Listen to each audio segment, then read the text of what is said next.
সুখ আর শোক দুইটাই বিলাসিতা, যা পুরুষদের ক্ষেত্রে মানায় না। পুরুষ মানুষের ভালোবাসা নারীর মতো আহ্লাদী কণ্ঠে হয় না। তারা দায়িত্বের মাধ্যমে তাদের ভালোবাসা প্রকাশ করে বেড়ায়। যে পুরুষ যত বেশি দায়িত্ববান, তার ভালোবাসাও ঠিক ততটুকুই। নারীরা তাদের ভালোবাসার বহিঃপ্রকাশ বিভিন্নভাবে করে। যেমন নারীরা কখনো বায়না করে, কখনো অভিযোগ কিংবা অভিমান। এটা নারীদের বৈশিষ্ট্য। কিন্তু পুরুষ মানুষের ভালোবাসা বুঝতে হলে তাদের ভেতরটা জানতে হয়। যে নারী পুরুষের অনুভূতি বুঝতে পারে, তার প্রতি পুরুষের আবেগও বেশি থাকে। একজন পুরুষ কখনো নারীর মতো অনুভূতি প্রকাশ করতে পারে না, বরং একজন নারীকে কিভাবে নিরাপদ কিংবা যত্নে রাখতে হয় সেই দিকে পুরুষের বেশি খেয়াল থাকে। যে নারী পুরুষকে বুঝতে পারে, সে নারী একজন পুরুষের সত্যিকারের ভালোবাসা পেয়ে যায়। পুরুষ মানুষের ভালোবাসা অনেকটা সুপ্ত অবস্থায় লুকানো থাকে, যা সবাই ধরতে পারে না। যে নারী পুরুষের মনের অবস্থা বুঝতে পারে, তার প্রতি পুরুষের দায়িত্ববোধও বেশি হয়। পুরুষ মানুষের সৌন্দর্য তার অর্থ কিংবা সুদর্শন চেহারায় থাকে না। পুরুষের সৌন্দর্য লুকিয়ে থাকে তার দায়িত্ববোধ কিংবা তার ব্যস্ততায়।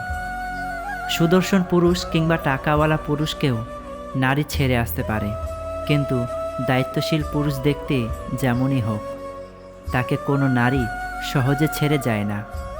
একজন নারীর জীবনে সুদর্শন পুরুষের চেয়ে একজন দায়িত্ববান পুরুষ বেশি ভূমিকা রাখে। সব সুদর্শন পুরুষের ভিতর দায়িত্ববোধ না থাকলেও কিন্তু একজন দায়িত্ববান পুরুষ বরাবরই তার দায়িত্বের জন্য সবার কাছে সুন্দর এবং আকর্ষণীয় হয়ে থাকে। আপনার সাথের পুরুষ মানুষটাকে বুঝতে চেষ্টা করুন। জীবনে কোনো পুরুষের সাপোর্ট পাওয়াটা ভাগ্যের ব্যাপার। পুরুষ মানুষের যত্ন ভয়ঙ্কর সুন্দর। যে নারী পুরুষের যত্ন পায়, সেই নারীর জীবনে আর কারোর যত্নের দরকার হয় না। সে নারী ভাগ্যবতী। সবাই ছেড়ে যায় না, কখনো কখনো নিয়তি দুইজনকে আলাদা করে দেয়। আসলে ভাগ্য বলে একটা জিনিস আছে। যে মানুষটা তোমার ভাগ্যে নেই, শত চেষ্টা করলেও সে মানুষটা তোমার হবে না। প্রায়ই দেখা যায় দীর্ঘ 8-10 বছর সম্পর্ক আগলে রাখার পরেও মানুষ দুটি আলাদা হয়ে গেছে।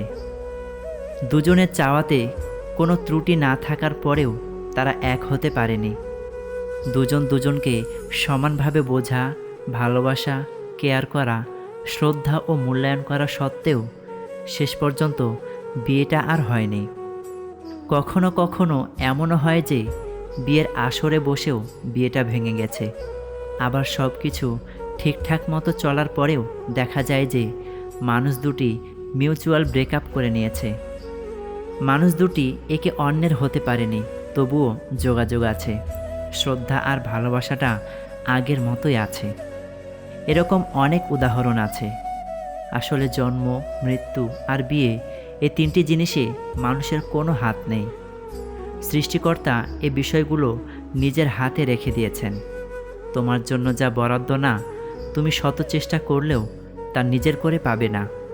পরিবার, ধর্ম, চাকরি এগুলো ওসিলা মাত্র। মোট কথা, যে মানুষটা তোমার ভাগ্যে নেই, সেই মানুষটার হাত তুমি যতই শক্ত করে ধরো না কেন, কোনো না কোনো কারণে সে হাত তোমার হাতের মুঠো থেকে ছুটে যাবেই। সুতরাং মানুষটাকে নিজের করে পাওনি বলে, ভালোবেসে ব্যর্থ হয়েছ বলে, মানুষটা তোমাকে ছেড়ে গেছে বলে কষ্ট হতেই পারে, আর হবে, এটা স্বাভাবিক। তাই বলে তাকে অভিশাপ দিতে হবে, গালি দিতে হবে, তার বদনাম করতে হবে, প্রতারক বলতে হবে, এমন তো কোনো কথা নেই। ভালোবাসলেই যে তাকে পেতে হবে এমনও তো কোনো কথা নেই। থাকুক না কিছু ভালোবাসা অপূর্ণতায়। ভালোবাসা বেঁচে থাকুক বুকের গভীরে, শ্রদ্ধা আর ভালোবাসায়। বিবাহেও ভালোবাসা পূর্ণতা পায় না। আবার সারা জীবন কল্পনাতেও ভালোবাসা বেঁচে থাকে। আসল ভালোবাসা তো কল্পনাতেই সুন্দর, বাস্তবের মাটিতে পড়লেই সব শেষ। আমার এক শিক্ষক বলতেন, জীবনে যাই কিছু করো না কেন, নিজেকে খুশি রাখার মাধ্যম অন্য কারো মাঝে খোঁজার চেষ্টা করো না। কখনো কারো উপর এত এক্সট্রিম লেভেলের নির্ভরশীল হবে না যাতে তোমার এক্সপেকটেশন পূরণ না হলে মন ছোট হয়, বিশেষ করে মানসিকভাবে। তোমার মন খারাপ, তুমি হেমন্তের গান শোনো, নিজেকে 1 কাপ গরম কফি বানিয়ে দাও, বিকেলবেলা মিষ্টি রোদে আপন মনে নিজের সাথে কথা বলো, পছন্দের লেখকের বই পড়ো। নিজের কোনো বিশেষ ক্রিয়েটিভিটি থাকলে সেটা নিয়ে নিজেকে ব্যস্ত রাখবে। অন্যকে ব্যঙ্গ করে স্ট্যাটাস লেখা, নিজের দুঃখ দুর্বলতা জনসম্মুখে প্রকাশ করা কোনো বুদ্ধিমানের কাজ না। খুব বেশি মন খারাপ হলেই রুম অন্ধকার করে বসে থাকা, পুরনো সুন্দর কোনো স্মৃতি মনে করা, নিজের সাথে নিজের এমন একটা সম্পর্ক তৈরি করো যাতে সব সময় একটা কাঁধের প্রয়োজন না পড়ে। যদি কোনো কাজে সফল না হও, নিজেকে ট্রিট দাও। যদি অকৃতকার্য হও, নিজের সাথে অভিমান করো, নিজের সাথে প্রতিজ্ঞাবদ্ধ হও। তবে অন্য কারো চোখে নিজের পারফেকশন খোঁজার চেষ্টা করো না। অন্যের চোখ তোমার ত্রুটিগুলোর মাঝে যখন তোমার গুণগুলো খুঁজে পাবে না, তখন তুমি কষ্ট পাবে। এজন্য রেস্টুরেন্টে একা বসে খাওয়াটাকে নর্মালাইজ করতে হবে। পার্কে নিজের সাথে সময় কাটাতে হবে। যদি সম্ভব হয়, ফাইন্যান্সিয়ালিও নিজেকে এস্টাবলিশড করতে হবে, যাতে তীব্র মুড সুইংয়ে নিজেকে একটা চকোলেট উপহার দিতে পারো, নিজের জন্মদিনে নিজেকে গিফট করতে পারো, নিজের পছন্দের ড্রেসটা টাকা জমিয়ে হলেও নিজের জন্য কিনতে পারো।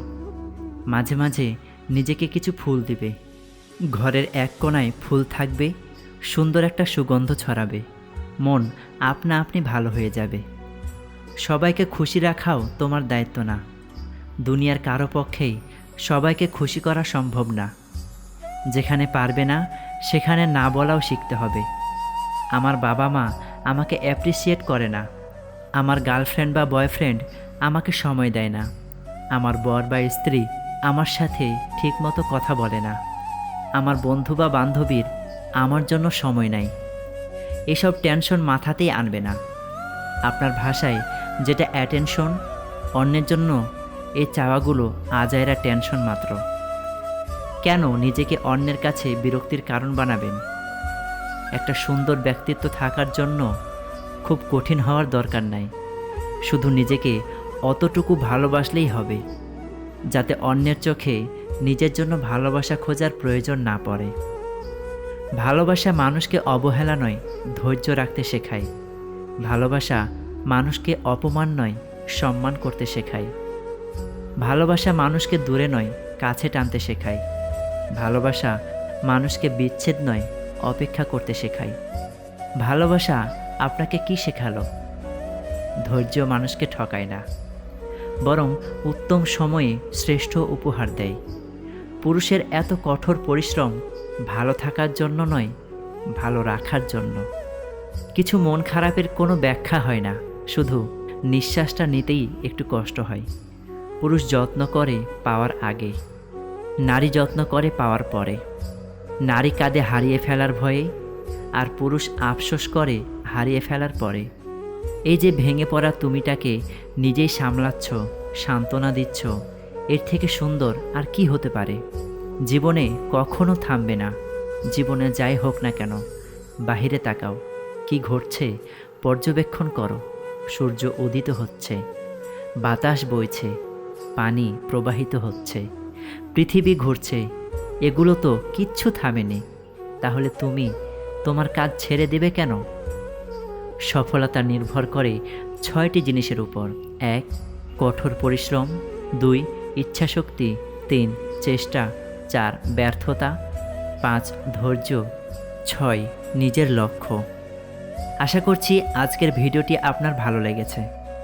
ভিডিওটি ভালো লাগলে অবশ্যই চ্যানেলটিতে সাবস্ক্রাইব করে পাশে থাকবেন, কারণ আপনাদের একটা সাবস্ক্রাইব বা লাইক আমাকে পরবর্তী ভিডিও বানাতে উৎসাহ প্রদান করে। ধন্যবাদ সবাইকে। আসসালামু আলাইকুম ওয়া রাহমাতুল্লাহ।